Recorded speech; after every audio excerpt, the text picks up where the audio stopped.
182 mètres de hauteur, c'est la plus grande statue au monde. Sardar Vallabhbhai Patel est la figure de l'unification des 562 principautés d'Inde au moment de son indépendance. Lors de l'inauguration de cette statue dite de l'unité, le Premier ministre se fait l'héritier de son combat. C'est notre responsabilité de lutter contre tout ce qui pourrait diviser le pays. Et c'est pour cela que nous devons rester vigilants à tous les niveaux. Notre société a besoin d'être unie. Depuis le début de son mandat, Narendra Modi s'est porté garant d'une Inde affranchie de tout conflit social, générationnel ou religieux. L'unité est importante pour notre pays. Sardar Vallabhbhai Patel a réussi à tous nous rassembler. C'est maintenant à nous de poursuivre cette tâche. Mais pour beaucoup, ce message d'unité n'est qu'une façade. Le parti du Premier ministre, le BJP, est accusé de favoriser la montée de certains groupes fondamentalistes hindous. La culture occidentale ne doit pas se propager ici. Elle dégrade notre culture. Elle dégrade la jeunesse.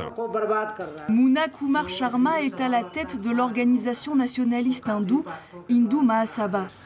Pour diffuser leurs idées, ils ont créé leur propre journal. Nos articles encouragent le nationalisme hindou. La lecture de ce journal permet aux gens d'en prendre conscience et d'adhérer à cette idée.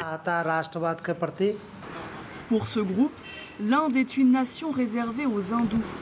Ils proposent même des rites de conversion. C'est ici qu'on procède aux purifications. C'est pour ceux qui se sont tournés vers une autre religion. On les purifie pour qu'ils reviennent à la religion hindoue. Dans le viseur de ces groupuscules, les musulmans.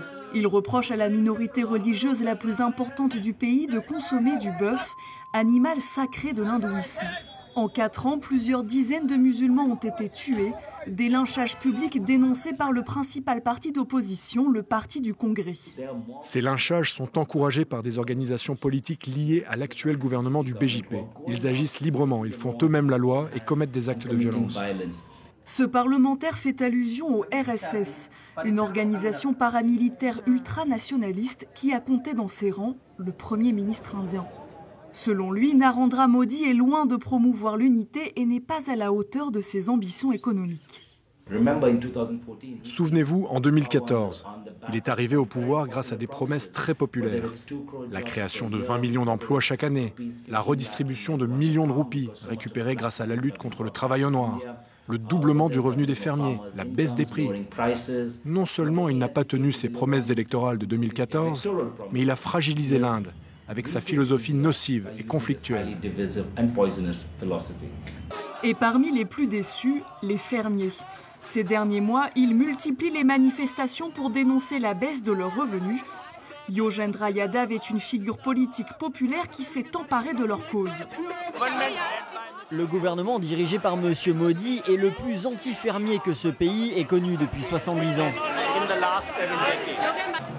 Près de 70% de la population indienne est rurale. Ce jour-là, ils sont venus de tout le pays. Joni a parcouru 1200 km pour exprimer sa colère. Depuis que ce gouvernement est au pouvoir, notre condition à nous les fermiers s'est empirée. On lutte pour travailler, pour se nourrir, on est affamés et on souffre de la sécheresse. Désespérés et endettés, près de 300 000 agriculteurs se sont suicidés en Inde depuis 1995. Sur scène, Yogendra Yadav les informe sur leurs droits les plus fondamentaux tout en décriant l'actuel gouvernement. Pour obtenir l'unité, il ne suffit pas de le crier. Ce gouvernement a divisé le pays à cause de son orientation religieuse. Ce gouvernement a traité avec condescendance les crimes de haine. Et malheureusement, les minorités de ce pays sont devenues des citoyens de seconde zone. Ce n'est pas comme ça que l'on obtient l'unité.